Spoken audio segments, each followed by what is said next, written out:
Dog for life, I'ma make sure something for tonight. Painted, I don't need your love, but I'ma hold you to it. Am I responsible for that body if I told him do it? I miss you, and besides this bitch, I was the closest to him. My dog for life, I'ma make sure something for tonight. MG, nigga, AGM.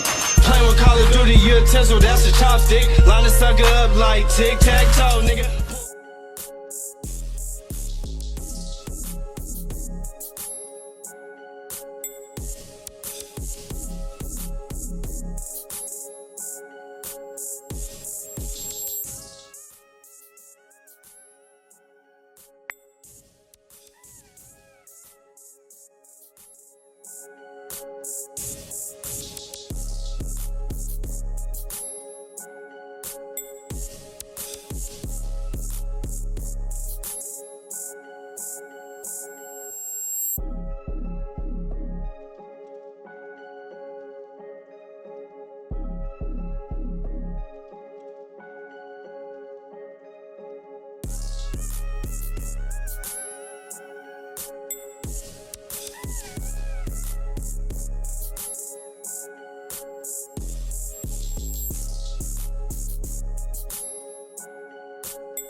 Guys, this whole Jody Woah situation is way deeper than anyone ever thought or could have ever thought, including me. Now, I'm about to explain everything that has pretty much not been answered or talked about. Now, after this video, I'm pretty sure it will only be a few questions left unanswered. Fuck.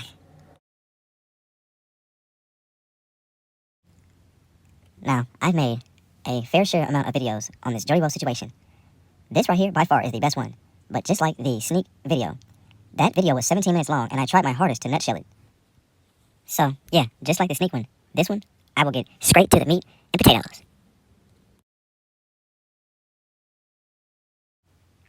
Now, what everybody and their mama already fucking knows is that Jody Woah was killed June 6, 2020 at 7 p.m. And what we also know is that fake-ass Chris Brown and another light-skinned male were in a white Nissan when they pulled up in the middle of the street and let off some shots and killed Jody Woah. Now, a lot of people have heard that Jody Woah got killed and a few people got shot, but no one has actually put forth the victims, and the victims are actually surprising. Now, a lot of these rappers don't go by their fucking first and last. So, a lot of people have read this, but did not know who the fuck these people were. Joseph Almanza is obviously Jody Woah. Tyree George is somebody out of South Sacramento. Jermaine Moore is none other than Neil number 9. Laquarius Edwards is that Laquarius guy who came out with a few songs but fell off immediately. Fine. Jackson Reed is also somebody from the South area. Murder Gang Juju and Mad Max, they got pulled over before and after the shooting, and there was no gun in the car. They got searched. They still made their way towards that block on the other side of the street where the party was at. They sat and cased the house for hella fucking long, guys. The reason why it was a bunch of Heights members that got shot and Jody Woah died is because they got caught at a fucked up time. Like I said, they were casing the spot, but Jody Woah and Laquarius and everybody that got shot that pulled up, they just now got there. Eddie Young and the fucking shooters, they took their opportunity when they seen them get out the car. The main people, everybody was in the house, in the room. Just like many other murder scenes, it was little to no cooperation. But there was 2 witnesses that said they seen some shit. One described one of the shooters as a dark-skinned male, and another lady who was an older African-American female. She said that it was a Nissan that was at least one of the shooter's cars. Now, as far as the Nissan, another witness said that they seen a shadow by the front glove department. And they also seen somebody next to the shooter, so indicating that it was 4 people in the car, but just 1 person shot from that car, which is Eddie Young. I've been saying for years, since this shit first fucking happened, that Mava and KSqueeze were on that fucking drill, guys. A lot of people were saying all this bullshit about Eddie Young and only 2 shooters and hibbity hoo blah. But I stuck to my goddamn guns because I keep my ear to the streets. These are everybody, and I forgot to put Mava in this shit, but these are all the suspects that were named in the Jody Woah case during trial, guys. 100% facts. Now, Mava and KSqueeze were killed before the trial started, so they weren't even fucking pursued, obviously, because they were deceased. Now, remember that I keep talking about a RAV4 that got away smooth. As you guys may know, a lot of people get pinged at scenes of crimes for using their phones and license plates and all that shit. That car, the Nissan, the white Nissan that had Eddie Young and fake-ass Chris Brown in it. They were the ones who got caught up in all that technology bullshit. The RAV4 only got caught on Ring cameras and footage. They got away smooth, but for sure, they were another car that was shooting and on that damn drill. Who was in that car? The world may never know. Fuck. Now, if you're wondering who the fuck this motherfucker is, his coon ass is from either Nogales or the Manors. Either way, he's a fucking crip. Now, he was sold one of the murder weapons that was used in the murder. Fuck. He got caught with a gun, and they did ballistics and matched the gun to the Jody Woah gun. At least one of the guns. Now, he was brought up in trial, but somehow, some way, he got off clean. How? I don't know.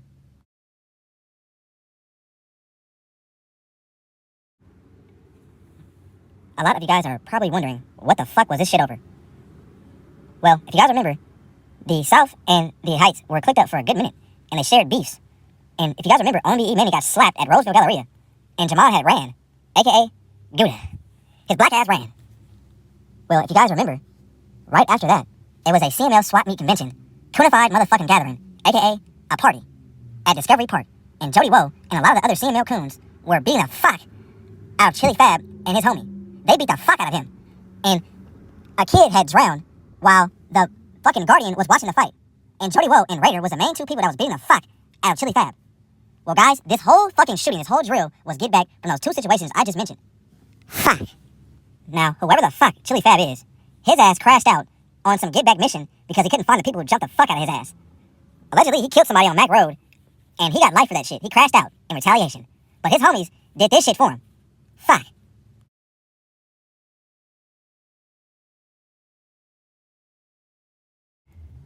Murder Gang Juju got life for being a goddamn clout chaser. He was not a shooter, nor was he a fucking driver. He had a minor role of casing out the joint and, giving them the word. The shooter's the fucking word. He did not do shit. His car was right around the fucking corner from the scene of the crime. He just was a fucking lookout. He was found and searched before and after the whole ass shooting, and no gun was found. He's so goddamn innocent, and as far as a shooter, he's so much of a goddamn non-shooter. They let his ass go, his black ass go, before and after the murder. What the fuck? Now imagine those salty ass beads of sweat that does not exist on his forehead because all that damn confidence in his head thinking that he's gonna get found innocent and go home and fuck these ghetto ass, Oak Park ass, coonette bitches. Imagine thinking that you're gonna get out and be on tour with Mozzie and be on live and troll your fucking ops, all to get found guilty as fuck for sitting in a car around the goddamn corner and not doing shit. Holy fuck.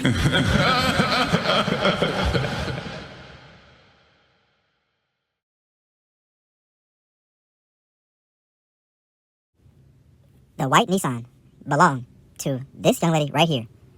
I won't say her name because I am not sure if she knew that they would do that shit with her car or not. So I would spare her in that sense. But this fake ass Timu Chris Brown, he used her car for 4 days, had it for 4 days straight, and brought that shit back with a bullet hole in the rear window.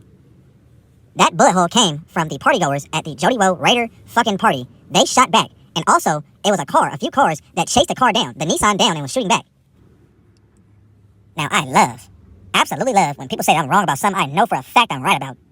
One of the things is that KSqueeze being there. Now, this is proof that he's there.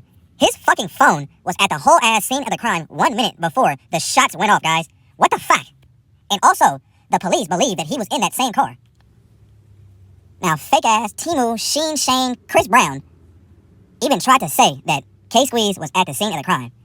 He tried to say that KSqueeze took the car without his permission, with or without it, and did that shit with the car, brought it back with a bullet hole in the windshield, the rear windshield. Now, given the fact that KSqueeze was dead during trial, and that they knew that Mr. Shine Chris Brown Timu was definitely in the car, they did not actually pursue Mr. Keyshawn Deems, aka KSqueeze. Fuck. Mava was also dead during trial, and that's why he was never pursued. There was no fucking point. But they knew that he had something to do with being there.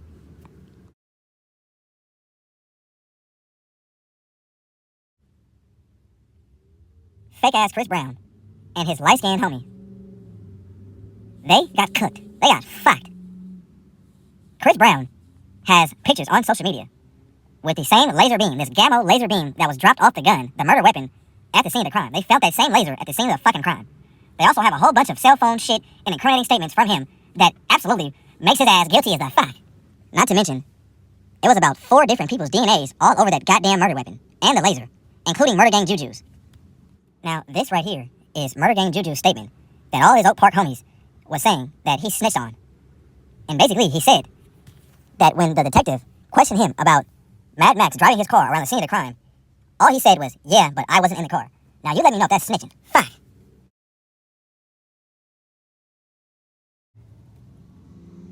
I think that KSqueeze was killed on that drill, guys.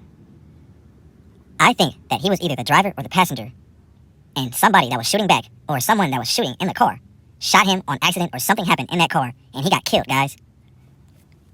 The very, very first rumor I've ever heard about Keyshawn Deems getting killed was that Little Raider, or Big Raider, I'm sorry, was shooting at them, and KSqueeze was killed on accident from somebody shooting back, and that somebody was his brother Bishop. Then I heard a rumor of Bishop killing KSqueeze on purpose over some money, and it was 2 women in the car when it happened. Then I also heard another rumor of Fully Heck from the Gators, Northgate Gators, killing Mr. Keyshawn Deems. Just like the Guru Mozzie and the retarded Mike situation, if someone killed KSqueeze, I don't give a fuck if it's his brother Bishop. I heard that Bishop only got his ass kicked at the funeral. But if he killed KSqueeze, guys, trust me, that would not be the only fucking punishment that he gets. I don't give a fuck. I wholeheartedly feel like KSqueeze was killed on that drill, and that's why Anthony Smith, aka fake ass Timu Sheen Shane Shine Chris Brown, felt like it was good to snitch on KSqueeze. Let me know what you guys think about this whole situation. Do you guys think KSqueeze was there? And do you guys think Maba was there? Do you guys think KSqueeze died on that drill? I have so many questions, and, you know, I will make another part, a segment to this video, but only pertaining to KSqueeze's situation, you know? Why I think he was actually killed at that drill, the cover-up and everything. SGA, I love you guys, I'm out.